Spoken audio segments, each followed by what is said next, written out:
It was originally designed as a bunker buster for use against the French Maginot Line defenses. Following the defeat of France in 1940, it was evaluated for use as a tank destroyer on the Eastern Front. It was intended to be used against bunkers at ranges beyond which the bunker could return fire. Development by Krupp began in 1939. With the conquest of France complete, the design was without a purpose, so it was suggested that it be used as a heavy tank destroyer. 2 prototypes were ordered, completed in January 1941 and demonstrated in front of Hitler on 31st March 1941. If troop trials were successful, it was estimated that series production could begin in early 1942. The Dickermax was built on heavily modified Panzerselbstfahrlafette IV E chassis with the turret removed and an open-tubed superstructure added to house the main gun. The forward glacis plate was of 50 mm face-hardened armor at 50 degrees from the vertical, while the sides were 20 mm thick. The vehicle's most curious feature was armored compartments provided in the rear of the vehicle to protect the loaders against attack from aircraft.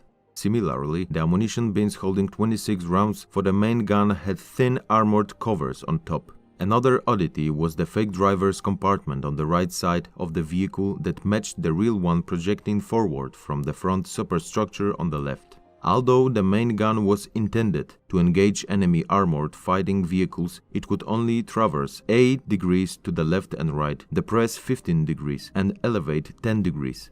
A muzzle brake was fitted to reduce recoil forces, and a travel lock was fitted on the front deck to secure the gun during movement. For self-defense, the crew carried 3 9mm machine pistols with 576 rounds of ammunition. In the prototype vehicles, the V12 Maybach HL120 engine of the Panzer IV was replaced by a lighter inline 6 Maybach HL66P engine. Production vehicles probably would have used the suspension and running gear of the Panzerselbstfahrlafette III, as it offered increased maneuverability due to a shorter length of track in contrast with the ground, less rolling resistance, softer springs and greater deflection of the suspension. For combat trials, the 2 prototypes were assigned to Panzerjägerabteilung 521 during the invasion of the Soviet Union. One accidentally caught fire and was completely destroyed by the detonation of its ammunition, but the other fought successfully until the end of 1941.